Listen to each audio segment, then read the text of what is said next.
Good evening, everyone, and welcome tonight to the update. Day 520. I think y'all caught my cough before I hit the button. I always give a cough, so sorry about that.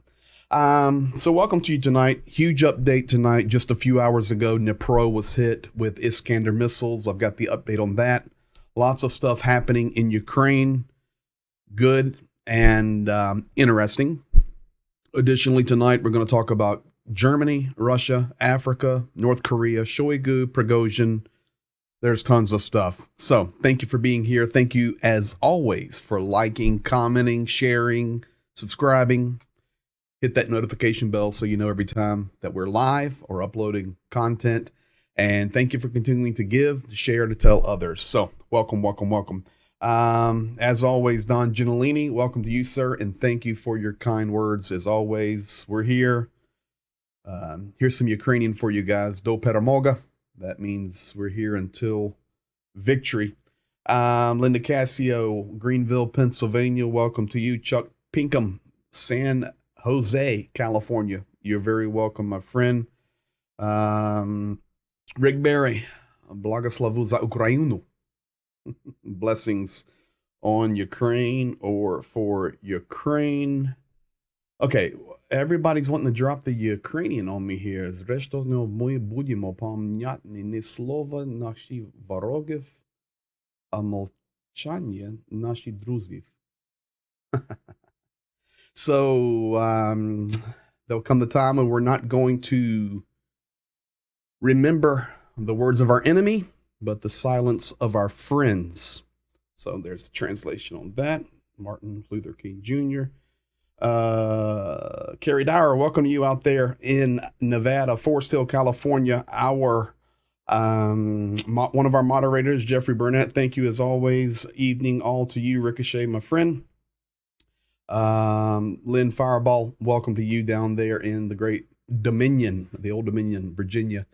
So folks, we're going to jump right in. I've got so much stuff tonight, and as you know, fully live, ready to answer questions, have a chat with you, or whatever. Jania and I are working on getting the long stream ready. I do have to say good morning to our friend over there in the United Kingdom, Mark McLaren. Welcome to you, as always, friend.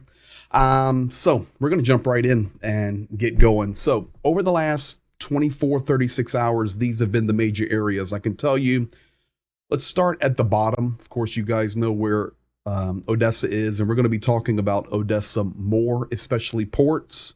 And I also have an interesting video that has been confirmed. I wasn't going to show it because I didn't have confirmation of it, but it has now been confirmed. It's accurate. It's legit. So Odessa, about 24 hours ago, was hit. Rockets again at the ports, at critical infrastructure. Completely obvious. Russia's intention is to destroy the ports. And then we're going to talk about in a few minutes, they're going to move once again back to the energy infrastructure. The little star in the middle, that is Dnipro. We're going to give that more attention. That just happened a few hours ago. We've got 9 wounded, 2 teenagers. Fortunately, no one killed in that as of right now. Still wounded in the hospital, but we'll see. But I've got video of that and what the target was. Up in the northeast there in Kharkiv, Russia attacking with S-300s on some of those frontline villages, and we've lost some Ukrainians there. Additionally, the Ukrainian brunt of their push right now is below Zaporozhye. I've got that represented with the blue flames there. So that's what's happening in general. I can take you to the air raid alert map now, and I can tell you that this one just kicked in a few moments ago. 15 minutes ago, everything was quiet, but we've got air raid alerts from missiles. So these could be airplane or sea-based or even land-based. Zaporozhye region, Dnipropetrovsk region, and then, of course, as always, Nikopol under artillery shell alert. That's 24/7, basically. It's very rare that does not release because Nikopol is shelled 24/7, basically, from across the river there from the Zaporozhye nuclear power plant area. So back to that. Let's go to this. Here is Dnipro. On the left, you can see where one of the strikes came in. These two Iskander missiles actually hit the roofs of these buildings. There were two targets. Well, I'm thinking there was one target, but two buildings were hit. So, yes, a residential building was hit. Fortunately, the top floors that were destroyed were empty. They are renovated new housing there in Dnipro. And folks, Dnipro, huge city, million people. There are thousands of buildings that are large apartment type complexes, flats, they call them. So one of those was hit, but that building was adjacent to the security services building where the Ukrainian military had been up until about the last 48 hours or so ago. They actually had relocated. I can tell you this, it's common sense, and you guys probably are aware of it. Ukraine is always moving their troops around. They do not hide in residential buildings. If they use a residential building for a base, the residential building is cleared of residents. It's a fact. I don't care what anybody says. I've been in them. There are no civilians when the soldiers move in. They move them out and they create a boundary zone. Do civilians still live in other buildings and nearby? Of course, but the buildings where the military is being housed, or maybe leadership is, and they're in the bunkers and the basements, there's no civilians living on top of them ever. They move them out. Additionally, this security building, there was Ukrainian military there up until about 48 hours ago. They had rotated out. They either knew it was coming or got lucky, blessed, however your perception is out there. Regardless, we're very fortunate. This tonight could have been another mass loss of life, but fortunately, we escaped this one. So as of right now, and I can check it again because I'm following a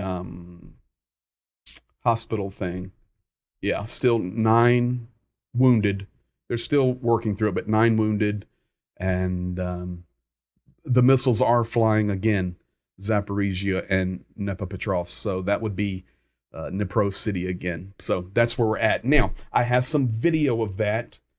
I'm going to show you first a piece of video coming in from, it was captured by a vehicle. So it's either a bus or a car or whatever. So you're going to be looking at this video, and then you're going to see it off to the right, the strike. And then I'm going to show you a couple videos of actually immediately the aftermath of the strike. So here, this is in the video.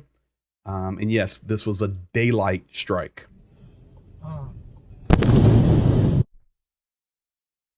See debris flying. Of course, this person stopped. So now he rolls on out. I don't think I would have went that way, but so how dangerous is this? So this guy's just driving. Now you kind of know what to expect. Once you kind of hear the explosion or you see the flash, look at what flies into the road. This is how people are killed every day. Watch. Boom. And you can see the debris. I wonder if I can stop it. It's not high enough resolution. There, right? You can see it in the middle of the screen there, coming down. So it's very, very dangerous. Additionally, this is some video after. This is the new apartment building. What's interesting is the bottom floors are occupied, but not the top. We're very, very fortunate tonight. And another one. This is the state security building. it was hit hard.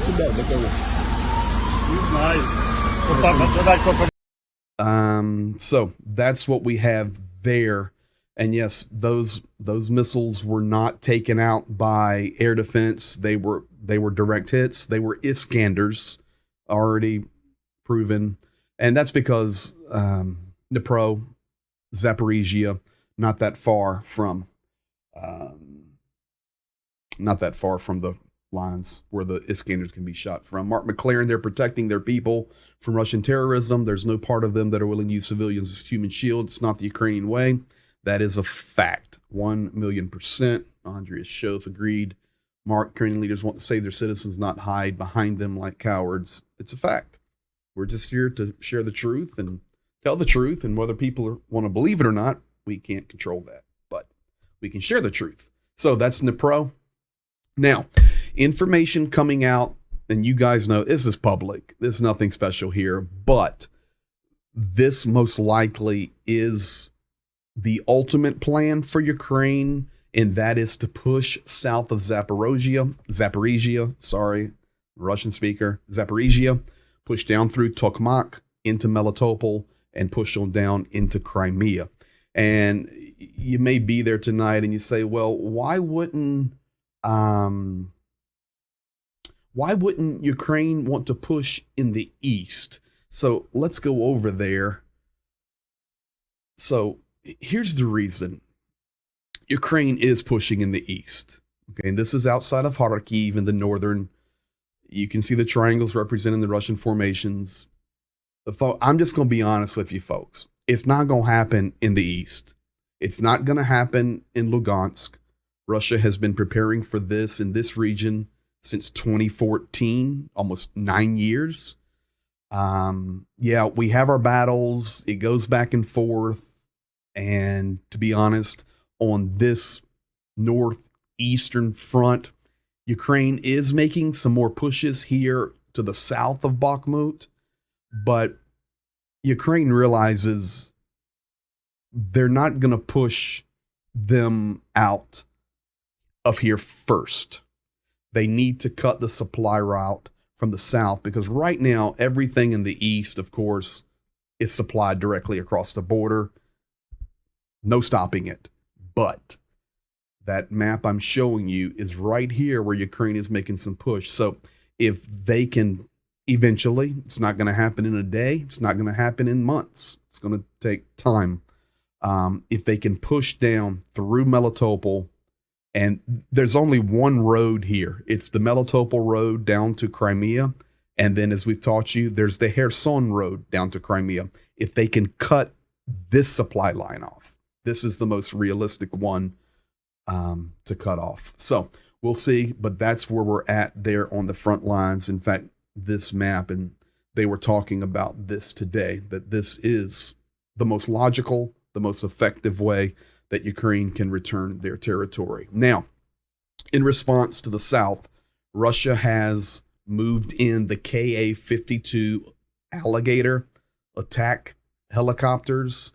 And I think they're actually moving in I think it's 52As, which is even a more modern version. But these are twin-seat attack helicopters, but they're there for a reason. I was out early this morning, and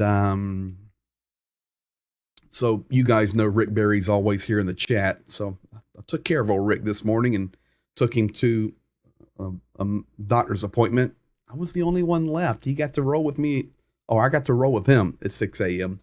And he's a very decorated military veteran from Vietnam and much experience. I heard a little bit more about that today. He doesn't talk too much about it, but I try to drag some of it out of him. And he understands this Soviet-type warfare. Suck them in, even soften up the lines, pull the enemy in, smash them. And we see a little bit of that confirmation with these attack helicopters. Ukraine making some good pushes on the south. Well, these twin-seat, weather doesn't matter, equipped with the latest guided air-to-surface missiles, which can strike a target basically 15 kilometers with a speed of 230 meters per second. The Ka-52, highly maneuverable helicopter, destroy enemy unarmored ground targets, tanks, low-speed aerial targets, and personnel at the front line and in tactical depth. We're talking about the tanks. It doesn't have to be Leopards.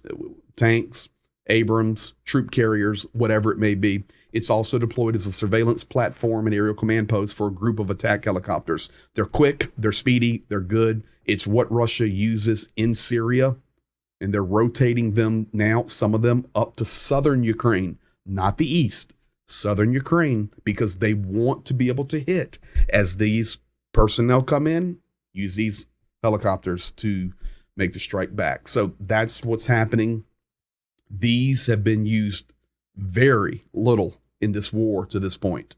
They're just beginning to bring them in. And that's, as we've talked about many, many times, they can keep bringing it. Kiev today talking about their ports. They said at the rate of the attacks that are happening on our ports, if we extrapolate it out over 2 months, we will have 0 ports, 0.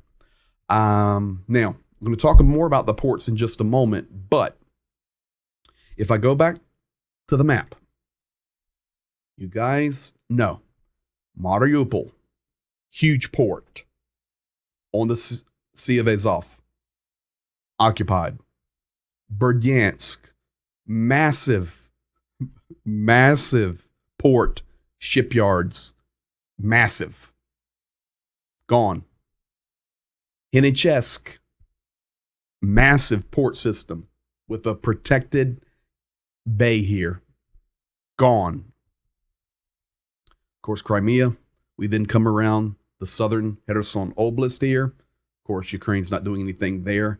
And as you guys know, we spend a lot of time in Kherson, Mykolaiv. Mykolaiv and Kherson both have deep water river ports, massive. In fact, Kherson, the #1 shipbuilding city in all of Ukraine. Massive factories, large export, import ports, all of those right now completely closed, damaged, destroyed, non-functioning. Mykolaiv, ports not working. 0 commercial vehicles in Mykolaiv. So they're off. There's a port in Ochakiv not being used. Why? Well, hello, it's this close. Now, we come over here to the ports that are being used. Odessa, Chornomorsk, Belgorod-Dnistrovsky, and then, as we talked about, up the Danube River. That's it.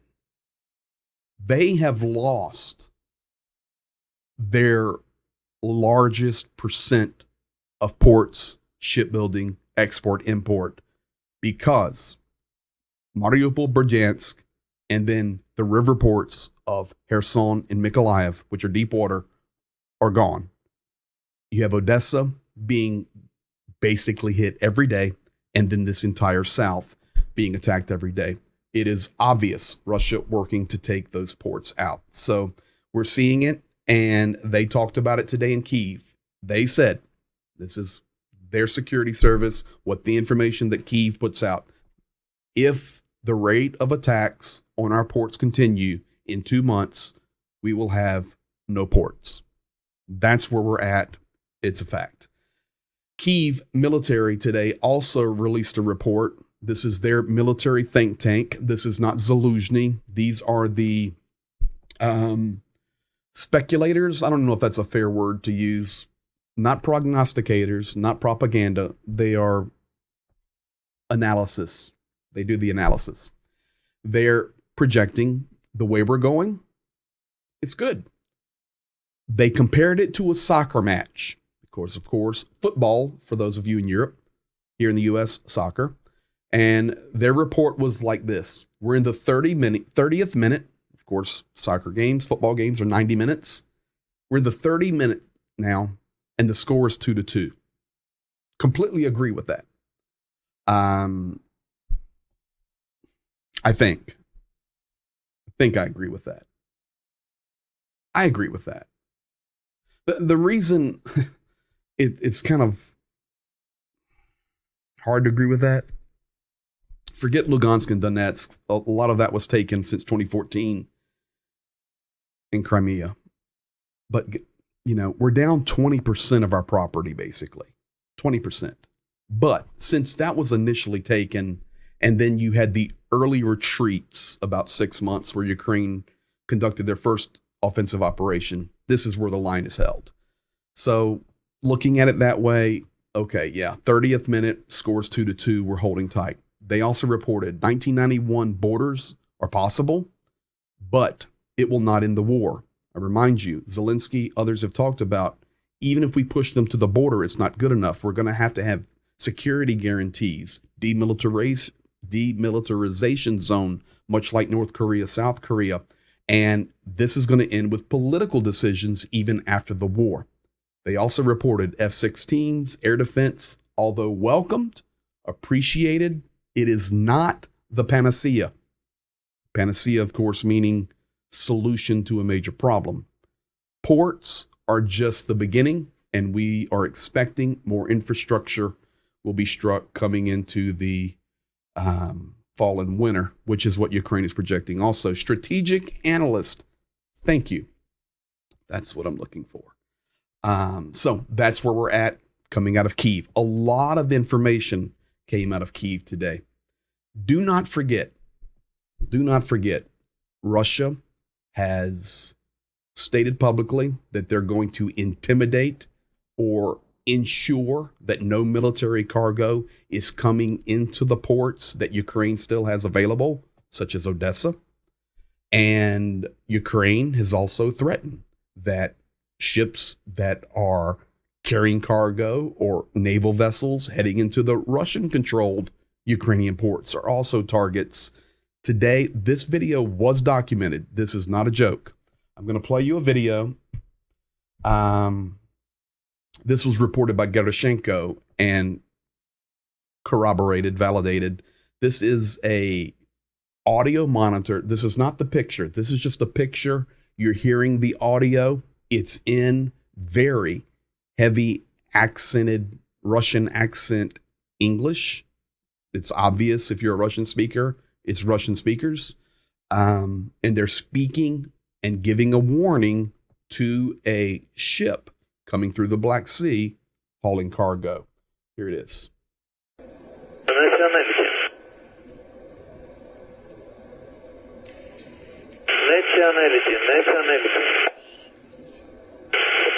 What is your cargo? What is your cargo? Over. Do you have weapons on board? Information. I warn you about the ban on movement to the port of Ukraine, as well as the fact that ships heading to the ports of Ukraine are considered by the Russian side as potential transportation of military cargo. And the countries of the ship's flags are considered involved in the conflict in Ukraine. Over. So I waited on that one, but it was confirmed. That was audio caught today, recorded today. These are the ships. This is the warnings that are coming, and you can hear the accent there, speaking, of course, in English, the trade language, and warning them. What are you carrying? What flag are you under? Et cetera, et cetera. So we're going to see more and more of that. There's no question. Cinnamon, welcome from Alberta, our friends from the north. Yeah, Desaid, wouldn't it be nice if the U.S. would conduct some freedom of navigation exercises over that direction? Agreed. Is it going to happen? We'll see. Doubt it. Doubt it very seriously. But we'll see. Now, you guys know that our partner in here, my partner in here, full Ukrainian, tells you guys the truth about corruption. Is Ukraine corrupt? Yes. Is the United States corrupt? Yes. Are all nations subject to cleaning out the corruption that happens in their government, their administrations, in their business sectors? Of course. why we would look at Ukraine and judge them any differently than we would judge ourselves. I would tell you guys right now, in the United States specifically, just look at what's happening in Washington, D.C. with corruption. I'm not even talking about Biden. Just look around. So it happens. But I will tell you this. President Zelensky is on a campaign to demolish it.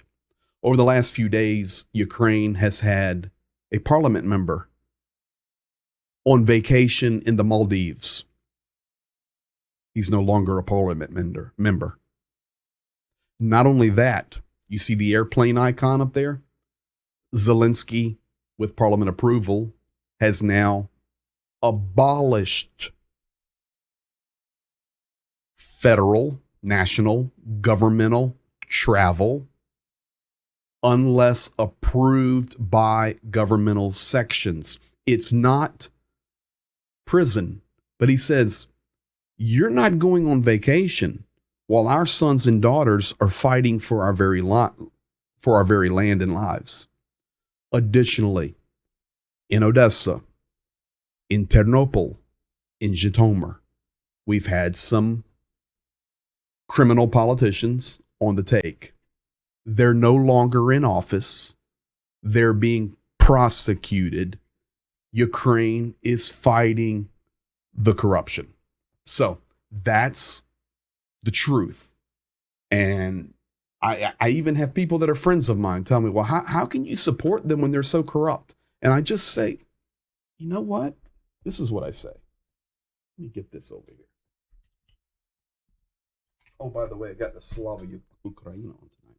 Here's what I say to those who scream at me about how can you support Ukraine so strongly when they're so corrupt. This is my answer.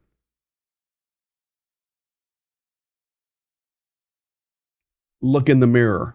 Look at your own nation. Look at your own town. Look at your own city. So that's where we're at on that. But we tell you guys the truth here. Now, here's some more truth. You ready for this one?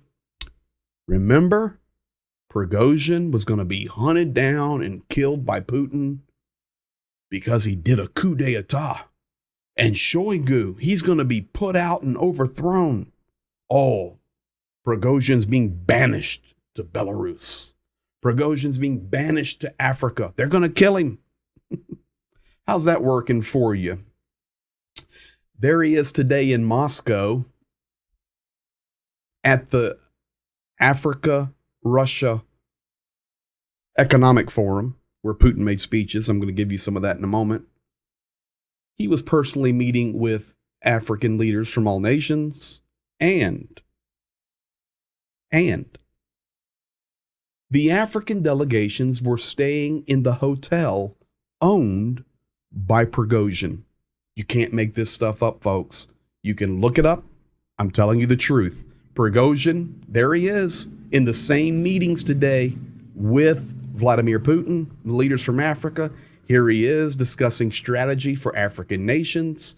All of this is today. This is what was happening with Brother Prigozhin there. Let's see here. I had this one for you too. This is just a sample of the photos. Back to the corruption. I meant to show you this one. These people have been arrested. These are parliament members, mayors, governmental offices. They're in trouble. They're arrested. So there's Prigozhin. Let's see here. Isn't it in the Maldives that are the second largest supplier of semiconductors to Russia over the last year, like 40,000 so far, I think it was. It could be. It could be. I haven't heard that, but that doesn't mean it is. Change all the ships in the Northern Hemisphere to Panama flags, print flags. Let's go sort it out. That's good. You're right to say corruption equals business. Judith Bradford, given our former president's attempt to suborn corruption, the USA is not a word to say, but sorry. That's just where we're at. It's just the truth. It's not a political statement. it's a truth statement, and doesn't matter where you're at. We're in a world that's messed up. I mean, here's corruption. You're looking at it right here in this image. Prigozhin's going to overthrow, and he's the hated enemy, and he's now at the conference with Putin and representing Russia. Personal meetings about strategy for Africa. And by the way, they're staying in his hotel. Viktor Prigozhin owns the hotel. So that's where we're at. Now, the other night, we were watching the military coup in Niger, and we were asking, you think it's possible that's connected to Russia? And if it's connected to Russia, it will then be connected to the war in Ukraine? Absolutely. The military coup in Niger, the man who is now in charge, his name is General Al-Rahman al-Tashiani, declared himself the new leader of Niger, also announced a dissolution of the various state institutions, suspension of the country's constitution. And what was his first call? General Tashiani called Moscow, said, we're loyal to Russia, and he's already coordinating with them. It's a fact, folks.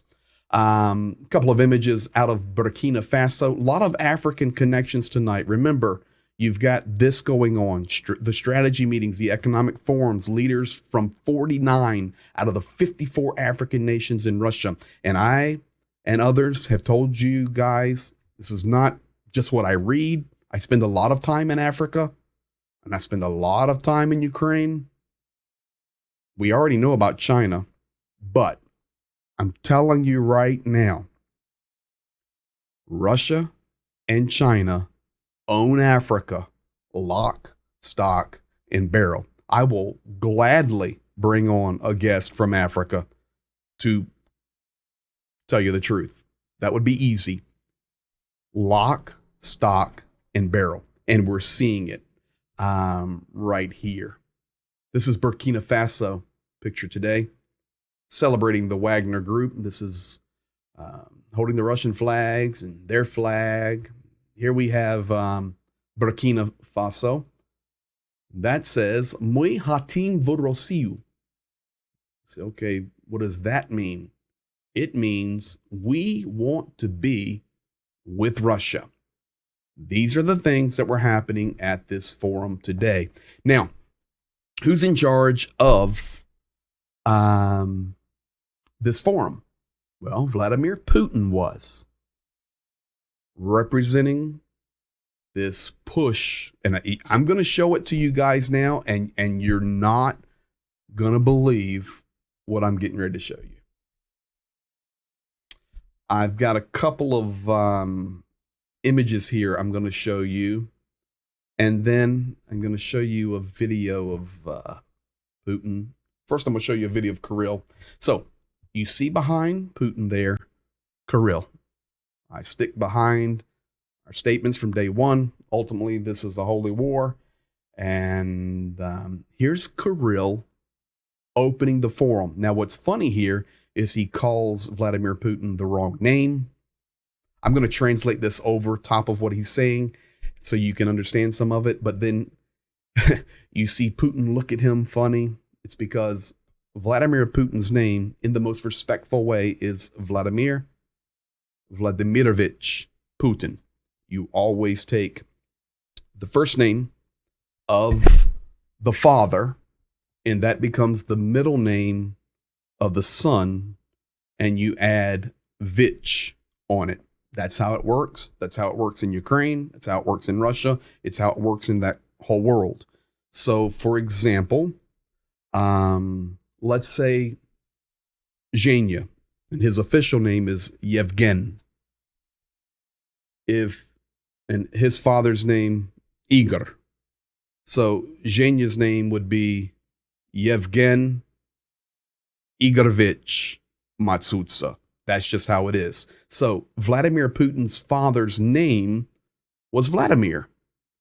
So it's Vladimir Vladimirovich Putin. Kirill calls him something different. Putin cuts an eye at him.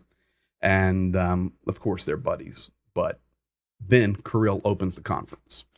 Ваше превосходительство, глубоко уважаемый Владимир Владимирович, президент the great Российской leader Федерации, Vladimir Ваше превосходительство, уважаемый господин Vladimirovich. Азалия Сумани, президент Союза Коморских островов, He's now saying that досточтимые главы и he's the высокие president of the представители greatest стран group of Африки. nations in the world. Сердечно всех вас приветствую. And we're now Благодарю за welcoming all of you приглашение leaders from выступить на столь Africa here представительной встрече, to this forum, посвященной for these развитию meetings, сотрудничества между Россией и государствами that we африканского can be континента. together as a one and one people here between Russia and Africa. So you see, folks, this is how the forum starts. And you would say, well, who cares about all these African nations?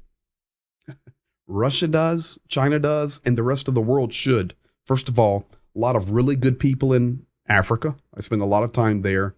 Secondly, the resources and the natural resources that are on that African continent, the trade routes, the shipping routes, the cross getting from the Indian Ocean to the Southern Atlantic Ocean, all of these, it's so important. The Suez Canal, you can even bump up to that area. It's so important. And Russia, they're courting them like crazy. And China and Russia, they own it. Lock, stock, and barrel. What did Putin say today? Putin said that Russia is ready to replace Ukrainian grain supplies to Africa in his speech.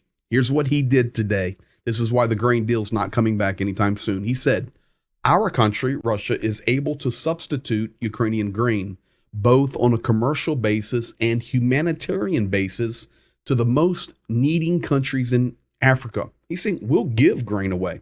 We will provide Burkina Faso, Zimbabwe, Mali, Somalia, Central African Republic, Eritrea, with 50,000 tons of grain free of charge in the coming months, Putin stated at the Russia-Africa Forum. Remember, the pictures I showed you a moment ago were Burkina Faso. Come on, Russia, we need you.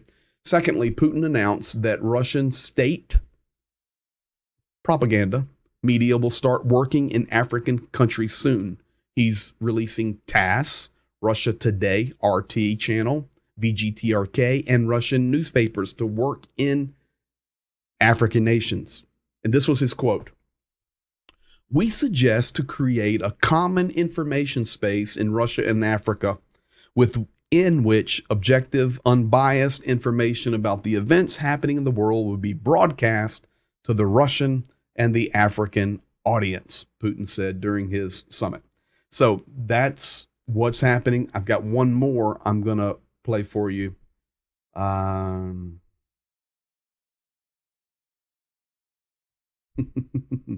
Shadow Rider. Ukraine's getting destroyed all because her handlers in D.C. has bought off the corrupt Ukrainian government. Rest in peace, Ukraine.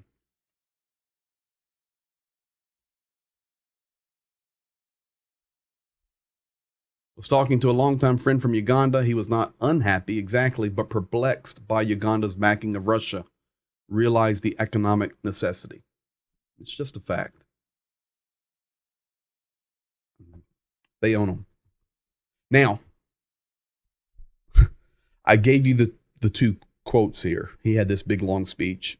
So the first one was about, we're going to give you food and grain. Secondly, we're going to open our media to Africa so that you can receive all the correct, unbiased information with what's really happening in the war. Now, you may be saying, okay, how are Russians going to communicate to the Africans? Putin addressed that right here. This is unbelievable. I mean, you can't make this stuff up. Here it goes. I'll give you this one and I'll translate him. In fact, let me turn him down a touch so I can talk over top of him. 8759 right here. Yeah, we'll do this. You'll hear him talk and I'll talk over top of him. And here we go. We propose to study the possibilities of creating schools in Africa where subjects will be taught in Russian language. I'm confident that we can realize such projects. The studies of the Russian language and the introduction of our country's high standards of education. Of course, this will be mutually beneficial in our cooperation together. So, we're not only going to give you grain, we're also going to put our media there, and we're going to teach you Russian. That was today in Moscow with 49 out of 54 national leaders. Here's what I'll say. Hello to you, Mario Bernabe. Skeghead, Australia, saying, just teach them Russian. Let me tell you something. I've been learning Russian for 26 years.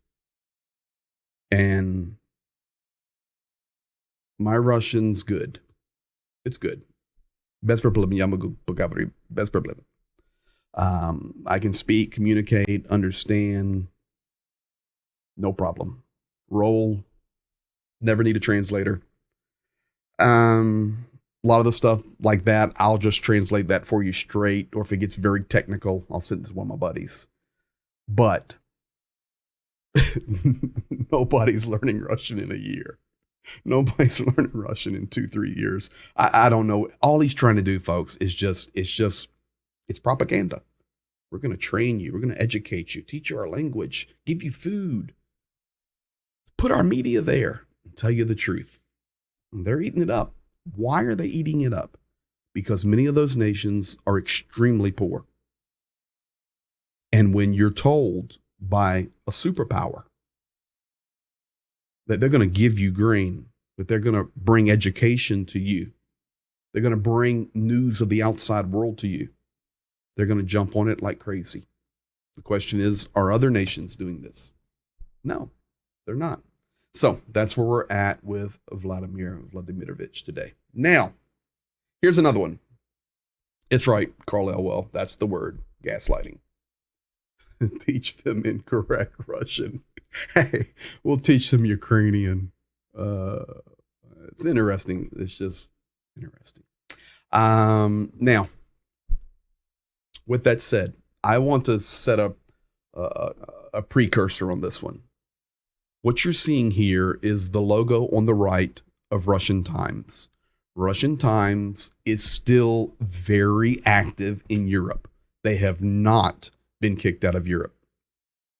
Russian Times does the most extraordinary job of propaganda in nations outside of Russian-speaking nations. For example, English, German. They're masters. Let me see here.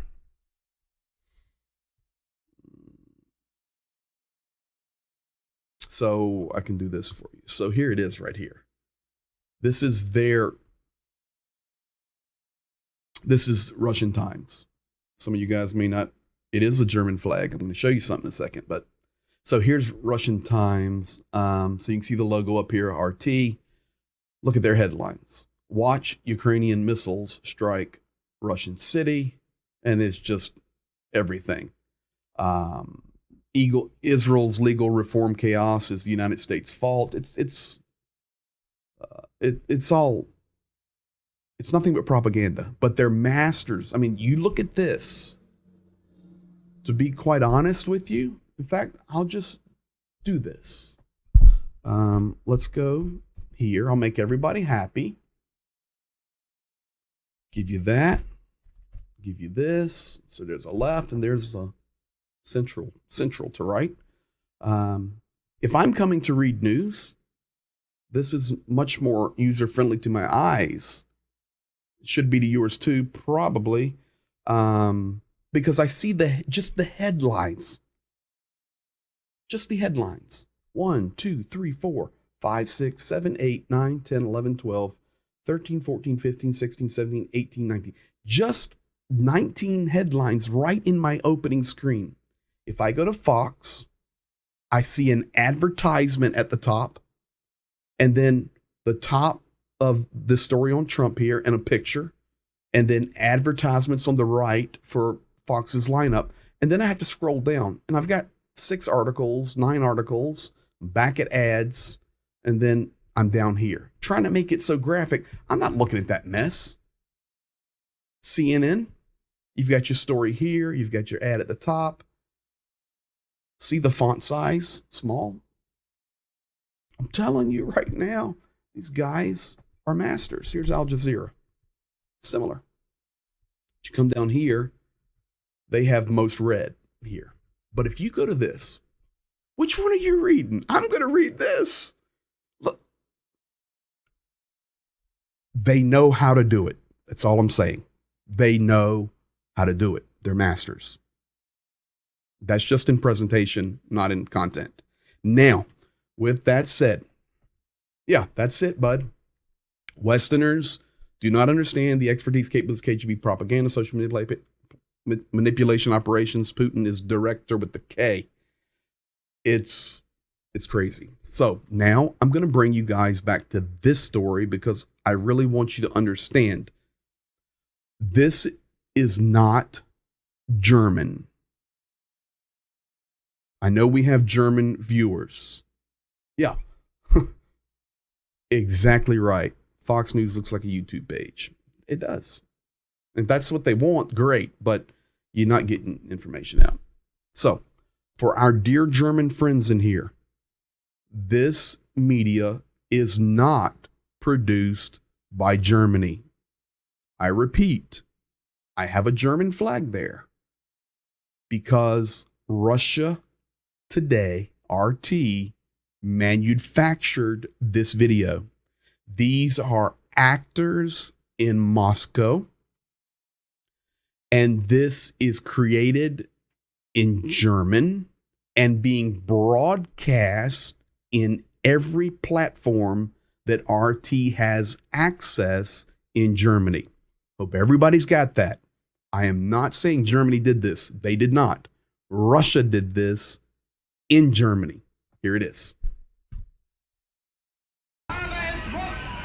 Deutschland 2023.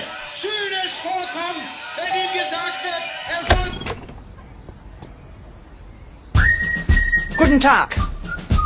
Germans come into their house, to German's house, taking all their valuables. There goes Schultz. Gonna keep giving Ukraine money.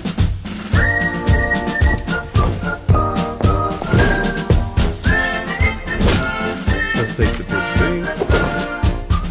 Pictures off the wall. Heil Zelensky! Heil Zelensky. Hi, Zelensky. Heil Zelensky. Schneller! Now they're left with nothing. So it says, is your home in NATO? Okay, so let NATO be in your home.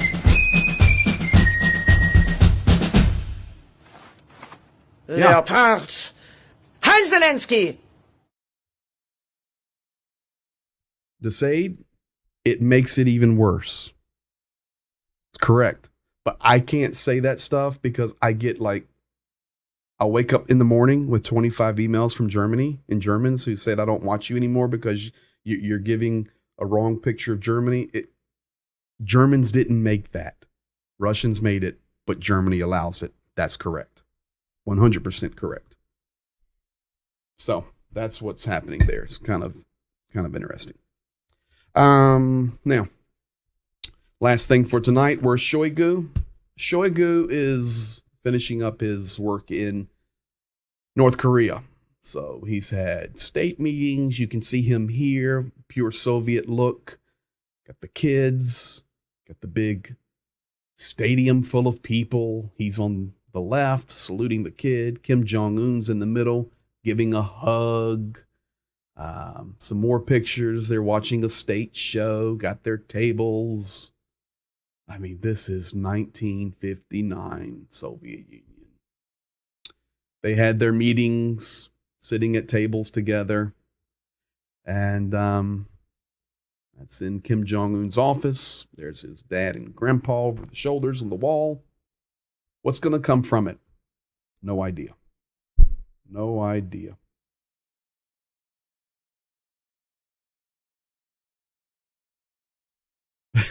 Just think of all the crap that's on American TV every day. Listen, I'm going to give you guys some advice on TV. Just watch the Andy Griffith Show. You can't go wrong with Barney. I've got Barney back over there, the Fife Security Agency, and he's standing with Ukraine. So, folks, that's where we're at tonight. Desaid, thank you for your service, friend. I was stationed in Germany for years. I know U.S. soldiers who tossed Germans off bridges. Lucky there was water. Holy moly. Thank you, guys. Yeah, Andrei Shov, that's the phrase to close it out. Russian shysters. Unfortunately, a lot of the world doesn't recognize that. So, guys, thank you for being here tonight. Great update, great stream. I will check air raids again before we sign off. Hey, they're gone. That's good news. When we started the stream tonight, Zaporizhia, Dnipropetrovsk under air raid alarms from cruise missiles or missile, not Shaheeds. And there you can see, as always, Nikopol under that artillery alert. So that's where we're at on that. And let's do this right here. I got too many buttons. Yeah, we're all caught up. Still number at 9 in the pro. And everything else is quiet in Ukraine right now. So 4:52 a.m. there, 9:52 p.m. Eastern here in the U.S. on a Friday night. You guys be blessed. Thank you for being here. And we'll see you soon. This is why I only watch high quality streams like this one. Yeah, so I can hit the wrong buttons. I got you, Skeg. I got you, Skeg. Hey, Skeghead, enjoy your winter in Australia because we're getting a good Aussie summer over here in the U.S. You guys are welcome. I see all of your thanks and your blessings. Be blessed. We'll see you Monday, 9 p.m. Eastern. Unless something unfolds before then, we'll come in with a special update. Be blessed. Have a good weekend. Good night.